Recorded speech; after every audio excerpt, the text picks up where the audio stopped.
기도하겠습니다. 하나님 아버지, 우리를 사랑해 주시고 복된 주일 하나님 앞에 나와 예배할 수 있는 은혜 주셔서 고맙습니다. 특별히 오늘 세계비전교회 기도의 어머니들이 헌신을 다짐하며 하나님 앞에 겸손하게 머리 숙입니다. 함께 하시고 그 정성을 받으시고 예비하신 은혜로 채워 주옵소서. 예수님의 이름으로 기도하옵나이다. 아멘. 할렐루야. 반갑습니다. 저는 저희 교회에서 항상 설교할 때 하는 게 있어요. 한번 따라 합시다. 제가 잘 될 줄 믿습니다 하면 여러분들은 더 잘 될 줄 믿습니다 해야 돼요. 아셨지요? 한국 사람은 사촌이 땅 사면 어째요? 우리는 배 아프다 하면 안 돼요. 축복해 줘야 돼요. 한번 해봅시다. 잘 될 줄 믿습니다. 옆 사람에게 그래. 옆 사람 앞으로 보고 그러지 말고 다시 한번 잘 될 줄 믿습니다. 축복하는 거예요. 더 잘 될 줄 믿습니다. 네, 이러면 아멘 해야 되는 거예요. 어디 가니까 이거 아멘을 못 하더라고. 이미 하나님이 영광 받으신 줄 믿습니다. 우리 권사님들이 찬양을 너무 잘하셨어요. 제가 그쪽에는 조금 전문가입니다. 들으니까 보통 실력이 아니야. 진짜 잘하셨어. 진짜 잘하셨어요.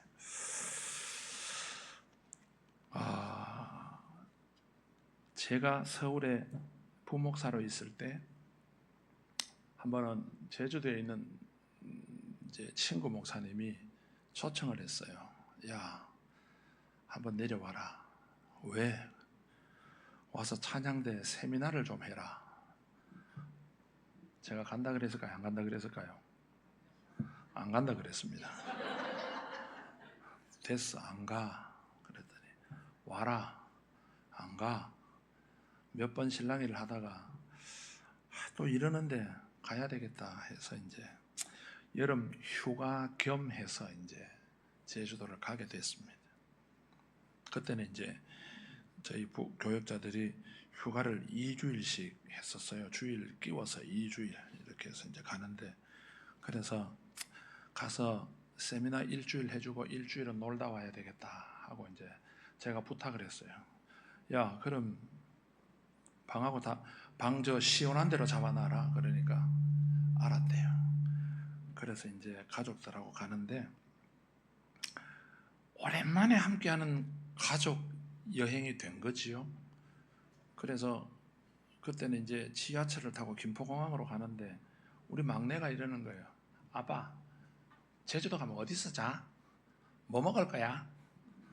뭐 쫑알쫑알쫑알 거리는 거예요. 그래서 아빠가 다 알아서 해놨어. 그러니까 진짜?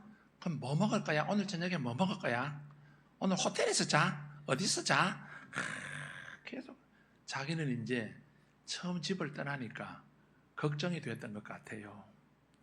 어디서 잘 것인가?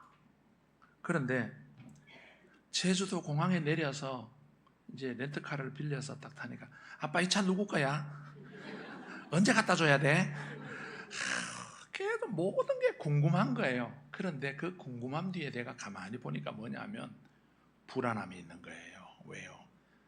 서울에 있을 때는 우리 집, 우리 차인데 이거 비행기 타고 여기 와서 이건 분명히 아빠 차 아닌데 타니까 빌렸을 것 같은데 언제 줘야 될지, 오늘 저녁에는 어디서 잘 건지 아니면 뭘 먹을 건지 걱정이 되었던 것 같아요. 아빠가 다 알아서 하니까 예주는 걱정 안 해도 돼. 그래 놓고도 조금 있으면 또 물어요. 그렇습니다, 여러분.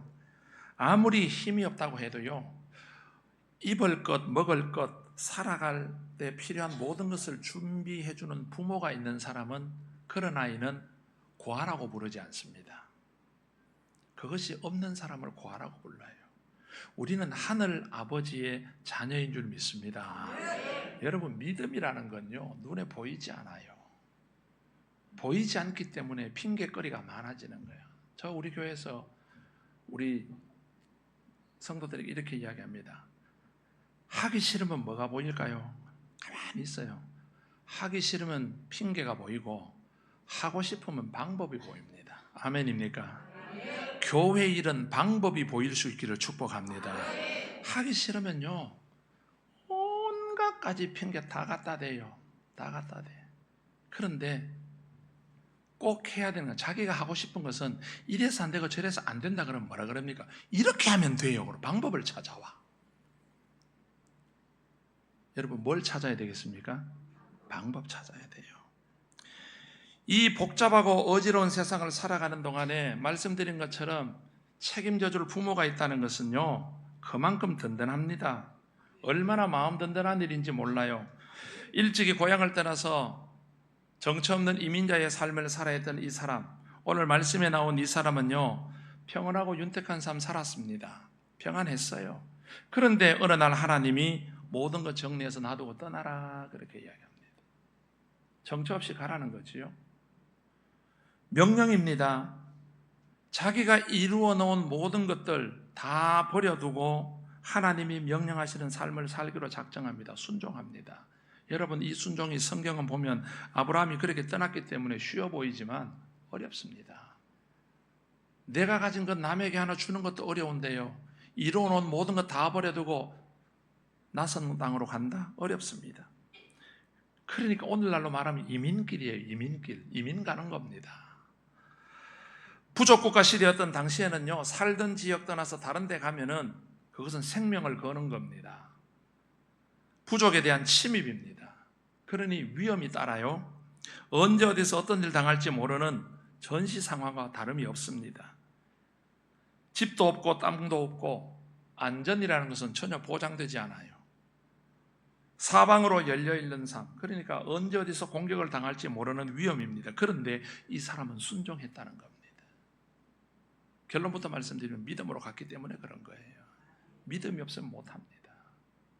여러분, 생각해 보세요. 내가 탄 비행기가 추락할 것이다 생각하면 그 비행기 탈 사람이 있습니까? 없습니까? 절대로 못합니다.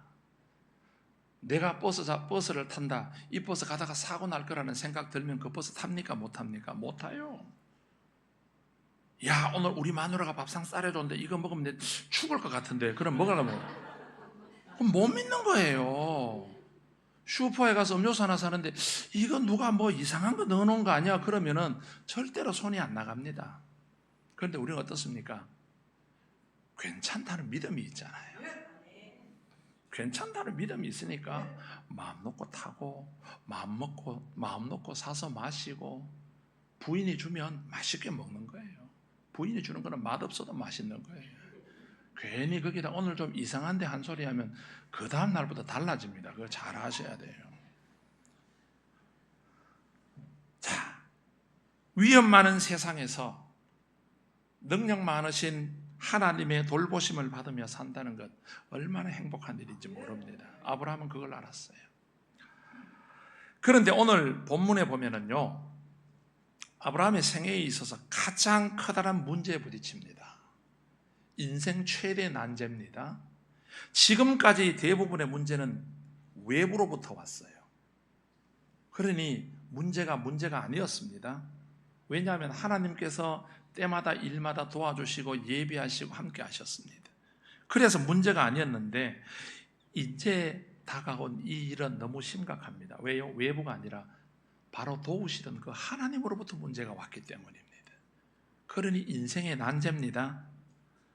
25년을 기다려 얻은 아들, 그것도 도무지 아이를 낳을 수 없는 나이에 하나님의 은혜로 얻은 독자 아들을 바쳐라. 여러분, 인간적으로 생각하면 주실 때는 언제가 또 빼앗아 가는 건 뭐냐, 그 생각 들 수 있습니다. 잠깐 떨어져 있어라, 이거 아니에요. 잠깐 동안 몇 년 동안 좀 헤어져 있어라, 이거 아니라니까요. 생명보다 귀한 아들을 바치라는 겁니다. 그 바치라는 말이 뭐예요? 죽여서 바치라는 끔찍한 명령이에요. 얼마나 귀한 아들인데 어떻게 죽여서 바칩니까? 그러니까 우리말로 하면 아브라함은 정말 때려 죽어도 못할 일입니다. 정말 하기 싫은 일입니다. 그런데 하기 싫으면 핑계가 보인다 그랬지요. 그런데 하려고 하면 방법이 보이잖아요. 아브라함이 어떻게 합니까? 오늘 말씀을 보면 어떻게 해요? 아브라함이 그 말씀을 듣고 아침에 일찍 일어나 아들에게 번제설 나무 지게 하고 자기는 불 들고 두 종과 함께 떠났다 그랬어요. 일단 떠납니다. 순종합니다. 여러분, 이런 이야기가 있어요. 우리나라에 서울에 있을 때 실제로 있었던 이야기입니다. 40대 중반의 부부인데 아이가 없어요. 그런데 어떻게 은혜로 임신이 돼서 낳았더니 딸을 낳았어. 그런데 이 아들이 3대 독자예요. 3대 독자 집에는 뭐가 필요합니까? 아들이 필요해요. 우리나라는 아들이 좋아. 그래서 이 집사님이 또 노력을 해서 또 딸을 낳네. 시아버지가 보도 안 해요. 며느리가 얼마나 죄 아닌 죄책감 때문에 괴로워하는 거예요. 그래서 집사님 괜찮아요. 하나님 주신 건데 장로님도 이해하실 거예요. 괜찮아요. 아니요 목사님, 우리 아버님 이해 안 할 것 같아. 3세판이라고 낳았어요. 뭐 낳았을까요? 딸 낳았어요. 3명, 내리 3명 딸 낳았습니다. 시아버지가 미국 가버렸어. 더 큰일 났다. 그런데 오기가 생겼는지 하나 더 낳는데, 집사님 진짜요? 목사님 세돈 안 되면 넷을 못 낳겠어요? 그래서 여자들이 하늘 보면 온열에도 서리가 오는 거예요. 세돈 안 되면 넷을 못 낳겠습니까? 진짜 임신됐어요. 병원에 갔어요. 뭐라 그랬을까요? 딸이라 그랬어요. 이제 딸 4명입니다. 근데 사람이 자포자기하게 되더라고요. 모르겠어요 목사님, 하나님 알아서 하시겠죠. 그래요, 맡겨요. 주신 것 하나님입니다. 그리고 교회에서 이제 이 가을 저녁 집회가 있었어요. 그런데 이 부부가 찬양팀이었어요. 그런데 그때가 만삭이 됐을 때인데, 집사님 좀 쉬세요. 그래요. 자기도 한대요. 목사님 아직 출산하려면 3주가 남았기 때문에 이거 해도 괜찮아요. 그냥 서서 하는데요. 괜찮아요. 아니요 집사님, 무리하면 안 되니까 앞에 앉아서 하세요. 아니요, 저 앞에서 할래요. 고집 세요. 그래서 나 몰라요. 찬양하다가 나도 몰라요. 그냥 하세요. 했어요. 3일 동안 부부가요 정말 열심히 찬양했어요. 눈물 흘리면서 은혜 받았어요. 그리고 3주 뒤에 병원에 가서 이제 순산했습니다. 어떻게 됐을까요? 아들 낳았어요. 진짜 분명히 요즘 초음파가 어떻습니까? 웬만하면 알아봐요. 딸이라 그랬어요. 그런데 아들 낳았어요. 셋째 낳고 미국 가갖고 안 오던 장로님요, 아들 낳았다 그래야 되면 그 다음날 들어왔어요. 그 다음날 들어오셔갖고는요, 아이고 야야 고생했다부터 시작해서 집사님 말, 목사님 사람이 어떻게 그렇게 달라져요? 왜? 지금까지 한 번도 보지 못했던 모습이에요. 4대 독자가 그렇게 귀합니다. 그리고 저희 담임 목사님 신방을 갔는데요, 저희들은 웃어 죽는 줄 알았습니다. 장로님이 4대 독자 손자 안고 나오시는데요, 새색시는 저리 가랍니다. 안방에서 탁 들고 나오시는데 이렇게 나오시면서 목사님 받으려고 하니까, 목사님 앉으세요. 애기 떨어뜨리면 안 돼. 목사님 앉으래. 그리고 거기다 살포시 놔두시면서 얘가 세상에 태어나서 외부 사람 처음 만나는 겁니다.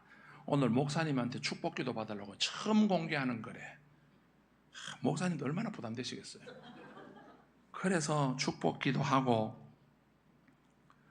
이제 장로님이 크게 한 판 쏘셨어요. 여러분, 제가 무슨 말씀을 드리냐면, 나이 40이 넘어서 50 다 돼갈 때에 4대 독자 아들 하나 얻었는데, 자녀가 없는 것도 아니에요. 딸 셋 있고 아들 하나, 막내 아들 낳았는데 그 아들이 이렇게 귀하다면요, 100살 넘어서 도저히 낳을 수 없는 나이에 낳은 독자는 얼마만큼 귀하겠습니까? 그런데 하나님이 그 아들 바치랍니다. 하나님의 언약을 믿고 그 약속을 따라서 살아온 아브라함은요, 이삭을 통해서 그가 바라던 모든 소망의 결실을 누리고 있었기 때문에 이 아브라함에게 있어서 이삭이라는 존재는요, 아브라함의 모든 생애를 대신할 정도의 의미가 있었어요. 엄청나게 큰 의미가 있는 사람이에요.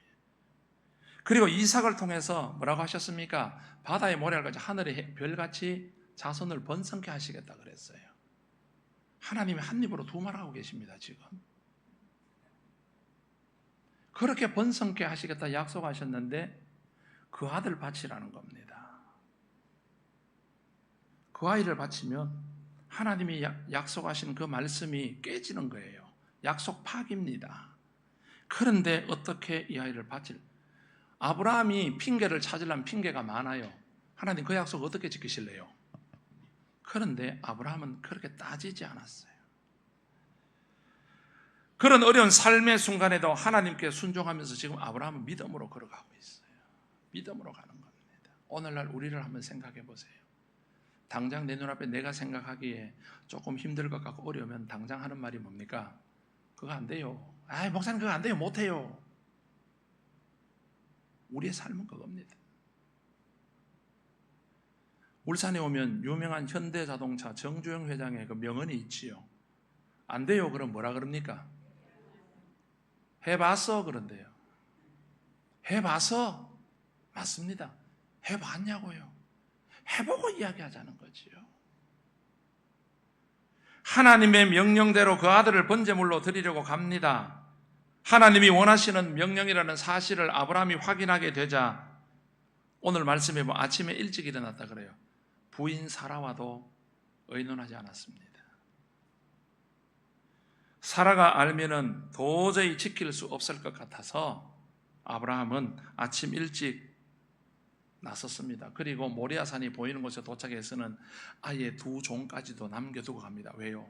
아무리 아브라함이 건장하고 힘이 세도 두 사람 못 이깁니다. 그러니까 아브라함은요, 순종하는 데 있어서 방해가 될 것들은 철저하게 제거를 하고 나갑니다. 나는 바치고 싶었는데 종들이 말려서 못했어요. 뭐 이런 말 안 하려고. 솔직히 아브라함에게 그런 생각이 안 들었었겠습니까? 들었죠.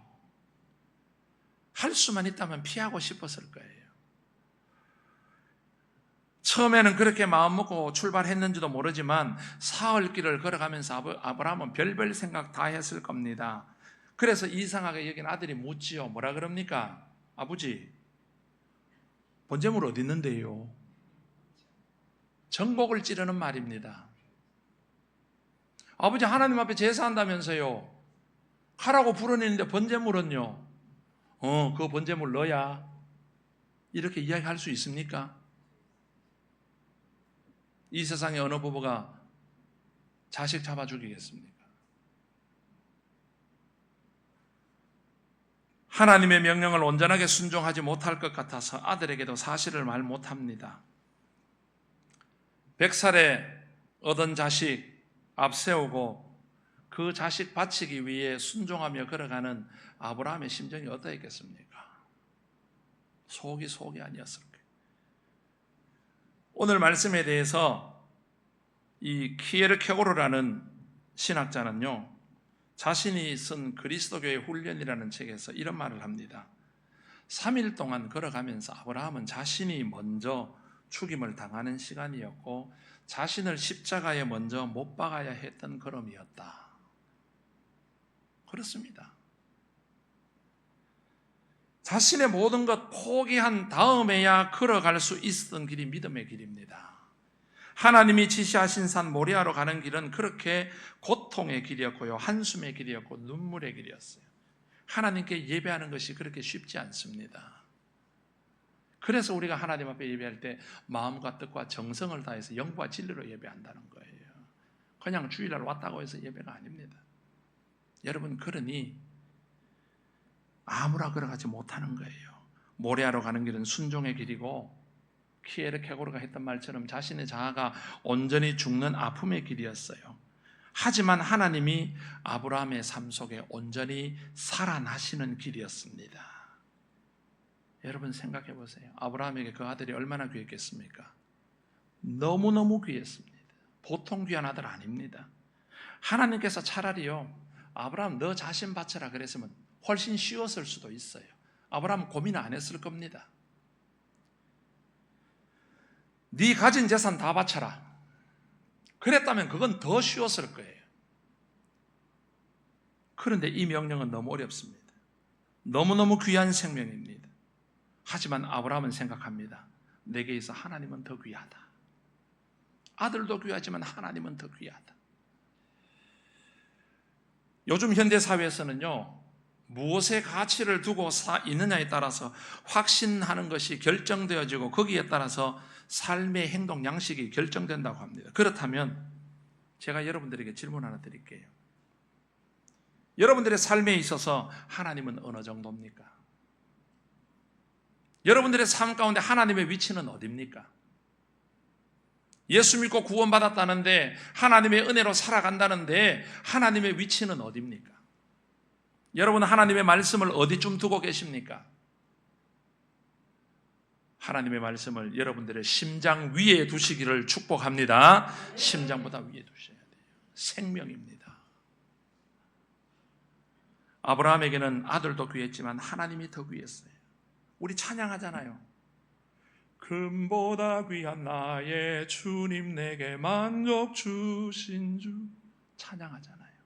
찬양 따로 삶이 따로 이렇게 되면 안 돼요. 주님만이 나의 기쁨 나의 참 소망, 이런 고백이 명확한 사람만이 진정 바르게 하나님 예배하고 섬길 수 있는 줄 믿으시기를 축복합니다. 하나님은 반드시 좋은 것을 주시는 분이다. 내가 이해할 수 없는 명령조차도 하나님의 분명한 뜻이 있을 것이다. 아브라함은 그렇게 믿었습니다. 이 어려운 상황 속에서 아들 바라보지 않았어요. 그래서 믿음의 길을 힘있게 걸어가는 겁니다. 그가 노년에 얻은 아들을 바치라는 기가 막히는 명령, 죽었다 깨어나도 이해가 되지 않는 그 명령 받았을 때 아브라함은 여전히 하나님은 섬기는 믿음을 저버리지 않았다는 것, 흔들리지도 않았다는 겁니다. 하지만 사실은요, 하나님이 말씀하시는 그 명령의 중심에는 중요한 것이 있습니다.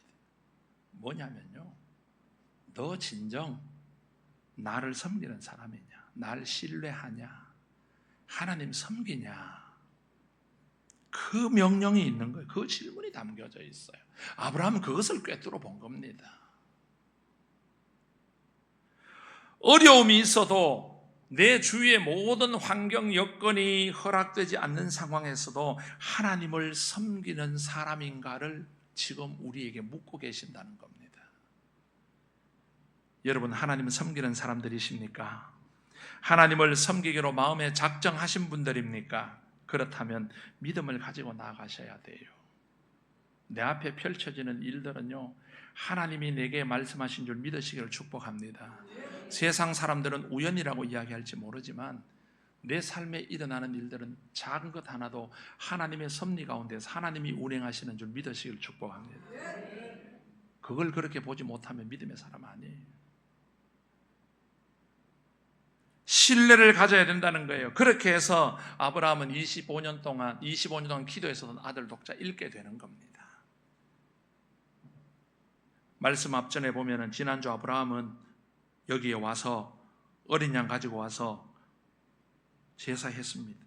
그런데 오늘은 사랑하는 아들을 제물로 드려야 돼요. 아브라함이 아들을 포박해서 제단에 놓습니다. 그리고 칼을 들어 심장에 꽂습니다. 하나님이 천사를 보내셔서 붙드시지요. 뭐라 그럽니까? 아브라함아, 아브라함아, 멈추어라. 내가 이제야 널 알겠다. 네가 내 아들 내 독자라도 내게 아끼지 아니하였으니 내가 이제야 나를 신뢰하는 줄 알겠다. 멈추어라. 하나님을 온전히 섬기는 아브라함에게 하나님께서 여호와 일의 축복을 주셨습니다. 아브라함이 가는 곳곳마다 그의 자손들에게까지 하나님께서 예비해 주시겠다는 약속을 주셨어요. 여러분, 얼마나 큰 복입니까? 하나님을 온전히 섬기는 자에게 허락하시는 이 놀라운 은혜, 하나님을 사랑하는 자들에게 허락하시는 이 놀라운 은혜. 로마서 8장 28절의 말씀이 뭡니까? 한번 다 같이 암송해 봅시다. 시작. 안 나올 줄 알았어요. 임영웅이가 좋아하는 노래, 자, 아는 노래, 바램이라는 노래. 시작. 몰라요? 내 손에, 그 다음 뭡니까? 그렇죠. 잡은 것이 많았어. 어째요? 손이 아파. 그 열광을 하잖아요. 그런데 하나님 말씀 어떻게 나오질 않아요. 생각도 안 나죠. 로마서 8장 24절 따라서 합시다. 하나님을 사랑하는 자, 이제 나오죠. 하나님을 사랑하는 자, 그 뜻대로 부르심을 입은 자들에게는 모든 것이 합력하여 선을 이루느니라. 아멘. 하나님이 아브라함의 후손들의 그 은혜를 약속하셨어요. 오늘도 하나님을 신뢰하면서 삶의 어려운 여건 속에서 믿음을 잃어버리지 아니하고 걸어나가는 사람들에게 아브라함에게 주셨던 동일한 은혜를 주실 줄 믿습니다. 그래서 여호와의 이레가 있는 거예요. 여러분, 인생의 깊은 밤 가운데서도 믿음으로 걸어가십시오. 저는요, 신학을 하기 싫었습니다. 저는 신학하기 싫었어요. 노래가 좋았어요. 저는 대학 졸업하면서 교수님 추천하에 이탈리아로 가게 돼 있었습니다. 세계적인 명문 학교에 들어가게 돼 있었어요. 그랬는데 하나님이 교통사고로 막으셨습니다. 제가 교통사고 그러니까 이렇게 서 있으니까 멀쩡해 보이죠. 저는 웬만한 교통사고 가지고 저 앞에 와서 이야기하지 마라 그럽니다. 어떤 교통사고냐? 그날 세차 받아서 45분 만에 폐차시켰습니다. 눈 떠 보니까 뭐 내 앞에 차가 찌그러져 있고 주위에는 죽었다고 뭐 이렇게 하길래 제가 꺼내달라 그랬어요. 대구 MBC 6시 뉴스에서는 운전자 박 씨가 그 자리에 죽었다 그랬어요. 죽긴 뭘 죽어, 이렇게 멀쩡하게 살아있는데. 그 순간 나와서 보니까 아, 죽겠구나. 그리고 순종한 겁니다. 죽기 싫어서. 그러니까 다른 말로 하면 살고 싶어서. 그때가 이제 졸업하고 나면은 이제 먹고 살만한데, 그래서 제가 신학교에 신대원 들어가서 갑자기 본전 생각이 나서, 장신대 가면은 우리 조 목사님도 아시지만 기도탑이 있어요. 들어가서 기도하러 들어갔는데, 처음에는 잠깐 기도하고 나오려고 들어갔다가 하룻밤 꼬박 샜습니다. 그런데 기도가 어떤 기도냐, 제 친구들 말에 의하면은, 죄송합니다, 제 친구들 표현을 그대로 해드릴게요. 니네 새끼야, 그게 기도가 이 새끼야. 뭐 임마, 밤새도록 바락바락 대들더래요. 하나님한테 대드는데 뭐라 안 한다고, 못 한다고, 하필 이때 해가지고 시키려면 빨리 시키든지, 이제 다 오늘 이제 안 해요, 못 해요, 바락바락 대들더래요. 밤새 꺾으러더래요. 그래서 다들 그랬대요. 힘도 좋다, 계속 저러고 있냐. 그래서 한두 시간 하다 가겠지. 저녁 7시 반쯤 돼서 들어가서 그 다음날 새벽 5시 반에 나왔습니다. 그런데 바락바락 대들고 못한다고, 안 한다고, 뭐 하나님이 이러냐고. 그런데 다 듣고 계시던 하나님이 새벽녘에 감동을 주시는 뭐냐면요, 이 말씀이에요. 네가 하냐 내가 하지. 지금까지 너를 인도했고 에베네셀로 여호와 이레로 했는데 앞으로도 내가 하지 네가 하냐. 그 말을 듣는 순간 한 대 얻어맞은 기분이었어요. 그래서 제가 그때 바락바락 대들다가 예 그러고는 나와서 다시는 제가 어떤 일이 있어도 못하겠습니다 소리 안 합니다. 내가 너를 여기까지 도왔다, 내 앞길도 인도하는데 뭘 네가 하냐. 그렇습니다. 그래서 목사 안수를 받게 되는 날 설교하시는 목사님께서 갈라디아서 6장 11절의 말씀으로 말씀을 하시는데, 앞으로 목사가 되어서 여러분들 살아나갈 때에 여호와 이레가 되실 하나님을 의지해라. 여러분들 몸에 예수의 흔적을 가지고 나가라고. 서울 은광교회 이동준 목사님이 그렇게 설교하셨어요. 여러분, 우리 찬양 중에 이런 찬양이 있지요. 오신실하신 주라는 찬양이 있죠. 반주 한번 해주실 수 있나요? 하나님 한 번도 나를 실망시킨 적 없으시고. 우리 가사 좀 띄워주실래요? 있나요? 네. 하나님 한 번도 나를 실망시킨 적 없으시고 언제나 공평과 은혜로. 여러분 같이 한번 찬양 한번 해보십시다. 이 가사가요 정말 생각하면 은혜가 됩니다. 하나님 한 번도 나를, 하나님 한 번도 나를 실망시킨 적 없으시고 언제나 공평과 은혜로 나를 지키셨네. 지나온 모든 세월들, 지나온 모든 세월들 돌아보아도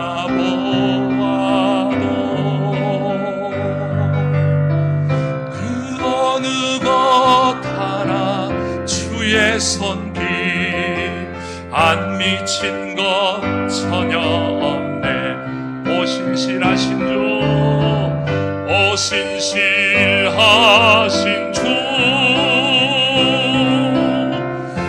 오신실하신 주 뭐라고 말씀하십니까? 내 너를 떠나지도 않으리라, 내 너를 버리지도 않으리라. 약속하셨던 주님 약속 지키십니다. 그 약속을 지키사 이후로도 영원토록 나를 지키시리라 확신하네. 이후로도 영원토록 나를 지키시리라 확신하네. 아멘. 여러분 기억하십시오. 부모가 있어도 고아처럼 사는 사람들이 있어요. 하늘아버지를 모시고 살면서도 영적 고아처럼 사는 사람들도 있어요. 그러나 험한 세상 수많은 문제 가운데 살아가면서도 내 삶에 있어서 하나님은 가장 귀한 분입니다, 이 고백을 가지고 살아가는 사람들, 믿음으로 사는 사람들도 있습니다. 그런 사람들에게 하나님께서는 여호와 이레의 축복을 주시겠다고 약속하십니다. 여러분, 오늘 저와 여러분이 하나님께 바칠 이삭은 무엇입니까? 하나님을 믿고 믿음으로 걸어가는 사람들, 하나님을 바로 섬기기 위해 삶의 어려운 시간들 속에서도 좋으신 하나님을 신뢰하기 때문에 포기하지 아니하고 좌절하지 아니하고 믿음으로 걸어가는 사람들에게는요, 예비하신 은혜를 주시겠다 말씀합니다. 그러기에 우리의 믿음이 문제인 겁니다. 답답한 일이 있어도 얼마나 믿음을 가지고 살아가느냐입니다. 얼마나 하나님의 음성을 크게 듣느냐입니다. 그렇게 제주도에서의 모든 일정을 마치고 비행기를 타고 서울로 돌아오는 길이었어요. 모공항에 내리기 위해서 비행기가 고도를 낮추는데 창밖을 내다봤더니 크고 작은 호수들이 많이 보였어요. 바닷물도 푸르지만 깊은 데는 검잖아요. 크고 작은 호수들이 보이는데 어떤 호수들은요 물빛이 너무 이뻐요. 그런데 어떤 건 둔탁해요. 시큼해요. 왜 저렇지? 알고 봤더니 깊은 바다는 수심이 깊어서 그 색깔이 푸르게 보이는데 호수는요 깊이가 얕아서 그 밑이 보이는 거예요. 바닥 색깔이 드러나는 거예요. 그래서 둔탁하게 시커멓게 보이는 겁니다. 하나님께서 아브라함의 믿음과 그 삶을 내려다보실 때 어떤 색깔이었을까요? 아마 깊은 바다처럼 푸른 색깔이었을 거예요. 아들까지라도 내놓을 만큼 철저하게 순종했던 사람이었기 때문이지요. 오늘 그 동일하신 하나님, 동일한 능력을 베푸시고 동일한 은혜를 베풀어 주시는 그 하나님을 섬기는 우리를 바라보신다면 우리의 마음의 색깔은 어떤 색깔이겠습니까? 어둡고 둔탁한 색깔이어야 될까요? 신학자 앤드류 모레이가 이런 말을 했습니다. 믿음을 가지려고 안간힘을 쓸 필요는 없다. 믿음은 그렇게 해서 생기는 것이 아니기 때문이다. 믿음은 주님을 바라볼 때 우리 심령 속에서 솟구쳐 오르는 것이다. 그랬습니다. 하나님의 사랑을 사모하는 자, 하나님의 평안을 바라보는 자, 나의 모든 것 창조하신 우리 주님이 나를 얼마나 사랑하시는지 여러분 기억하시기를 축복합니다. 하나님의 은혜로 평안한 삶을 살고 있을 때도 하나님을 바라보며 믿음으로 가시기를 축복합니다. 이 말씀이 복잡하고 어지러운 세상 속에서 오늘도 믿음으로 걸어가는 사람들에게 주시는 하나님 우리 아버지의 마음인 줄 믿으시기를 축복합니다. 오늘 헌신을 다짐하는 권사님들, 때로는 어렵고 힘들고 귀찮을 수도 있습니다. 사람을 바라보는 것이 아닙니다. 하나님 바라보시고 믿음으로 걸어가십시오. 그리고 가까이 계십시오. 베드로가 대제사장의 뜰에 고문당하러 들어가시는 예수님 따라 들어갈 때 어떻게 했습니까? 어떻게 따라갔습니까? 멀찍이 따라갔습니다. 멀찍이 따라가다 보니까 거기서 묻죠. 여기도 예수의 제자다. 그 도당이다. 뭐라 그럽니까? 아니라고. 나는 알지 못한다고. 무슨 소리 하느냐고. 거짓말하게 됩니다. 가까이 계십시오. 가까이 있어야 행복합니다. 믿음을 가지고 그렇게 하나님의 영광 위에 믿음으로 걸어가시기를 주님의 이름으로 축복합니다.